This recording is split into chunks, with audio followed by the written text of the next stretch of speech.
围绕台湾的第一阶段军事行动成果如何？第二阶段是否开始？美国的救场到底是救谁的场？各位网友大家好，我是罗小飞。说正题之前呢，先回答网友的一些问题，问的比较多，有些问题呢成了 FAQ 了。比如有些人呢就是好奇啊，很多人说啊，为什么2号晚上解放军穿越中线的飞机是苏35啊？为什么不用歼16这些呢？其实啊，真正飞过去的很可能就是歼16，而不是苏35。当时好像是某个玉渊潭什么著名公众号搞错了信息，发了这么一条，也很正常，时间很紧，没法核实嘛。然后他发完这一条之后，某 TV 又转发了，说是根据玉渊潭这个公众号播报的。当时我也觉得是，既然 TV 说的嘛，那就应该是真的。现在看来未必啊，反正很多媒体现在都按照 TV 这么去说了。另外呢，今天还有人说那天晚上是20多架电子战飞机还有战斗机就飞过去了，然后有人惊呼说主编大人真说对了，果然是半飞了。但是要注意啊，解放军飞机是在台湾西南空域和台湾海峡南端冲过去的，而佩洛西的飞机是从台湾的东南方向靠近的，中间隔着老远呢，隔着一个台湾岛呢。所以的爱国媒体应该学会先爱看中国地图。此外呢，还有人说我们在平潭的火箭炮发射呢，试射是飞越了台湾岛的，落到了台湾岛东，这个也是假的。从平潭的现场视频能看得出来，我们的远程火箭炮这次发射的火箭弹一发接一发，这个射速能看出来是普通弹种，就是类似300远火那种，不是火龙750那样的远程弹。那种远程弹体积很大，直径很粗，一辆发射车也就能带1-2发，发射没那么快。而解放军后来公布的信息也证明，这些火箭弹试射之后，落点是在海峡之内，飞越台湾岛的是弹道导弹。另外还有人担心说，台湾能够监测我们弹道导弹的飞行参数啊，那个美国侦察机旁边也看着呢，这么发射不就泄密了吗？这些网友原来看到国家媒体介绍中国科研成果，他们现在不仅骂这国家媒体了，都开始说中央军委泄密了，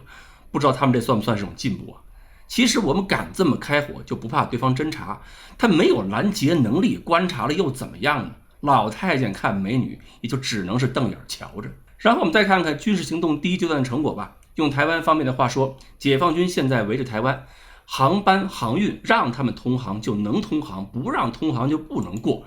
这样的话呢，虽然没有彻底封锁，但是也是给台湾看了，能力有了，至于怎么用，就我们随心自如，随心所欲了。将来台湾购买的所谓的美国武器装备能不能过，能不能到台湾岛上，那都两说。大陆在台湾周边已经开始行使管控权，而美军是远远看着，没有任何阻止性行动，跟1996年情况完全不一样。所以我看国内有些网友的心情都变了，原来大家一说佩洛西，老百姓骂他老妖婆，然后一看解放军带着全国人民的震怒冲过去，形势变化了，有些网友反应过来味道不一样了，就开始称呼叫佩大嫂了。今天我看到有人给他 P 了个图，加了新的封号，千难万阻降挖岛，以身犯险促统一，海峡统一无量大德圣母娘娘。不知道台湾岛上某些人有没有心情给这位娘娘去上个香啊？美国那边也有反应，白宫和五角大楼宣布民兵3洲际弹道导弹试射推迟，因为解放军最近这么大动作，美军怕这个时候再搞民兵3的试射，解放军会误会成美军要故意对抗，加剧紧张。白宫方面说了，那华盛顿还要跟北京保持沟通渠道畅通呢。所以啊，还是跟当年金门炮战一样，这个时候日本的岸田文雄跳出来说了，说中国应该马上停止演习。这次日本人真是没有韩国人聪明，没看见5枚弹道导弹落入了日本所宣称的什么专属经济区了吗？那就是给日本看的。如果日本还想干预台湾问题，那落点会不会继续向日本本土靠近，就看我们心情了。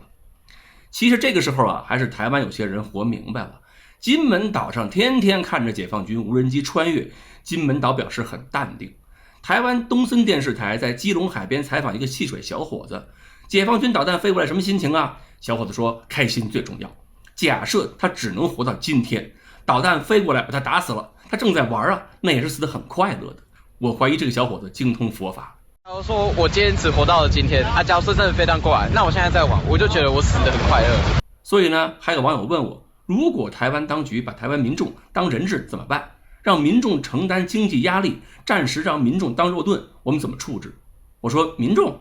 在哪儿呢？台湾民众是不是要有些行动才能证明自己不是台独分子，是民众？至于说下一阶段怎么搞，是弹道导弹打击的这个演练结束了，不等于整个演习停止了，演习要延期到8号了。所以未来2天我们还要看台湾方面，尤其是民间网络上有什么更多反应。美国白宫宣布要让里根号航母打击群重新回到台湾附近的海域，但是回来应该也是我们演习之后了，并且他们说要按照标准航线穿越台湾海峡，那就有可能要跟解放军玩一轮新的掰手腕。但是美国说这个航行呢是为了保护日本等盟国安全，这个时候白宫方面都没敢说台湾2字。而所谓标准航线通过台湾海峡，也就是告诉中国他们会按照联合国海洋法公约规定的路线和方法通过，不会是带有明显那种攻击性质的。不过呢，国内媒体一传还变味了，什么3个航母编队呈攻击队形展开，什么美军航母要驻扎台湾，要停靠台湾港口。美军真有这个胆子的话，民兵3弹道导弹实验还至于推迟吗？我觉得美军这一趟与其说是要救台湾的面子，不如说要救自己的面子。因为美军要是不做点什么，看着解放军包围台湾，美国内部一样会有很多人表示美军怎么那么怂，对美军太失望了。好，关于台海周边解放军的军事行动的成果还有未来的展望，今天呢我们就聊到这里，欢迎大家继续关注我们的栏目，我们下期再聊。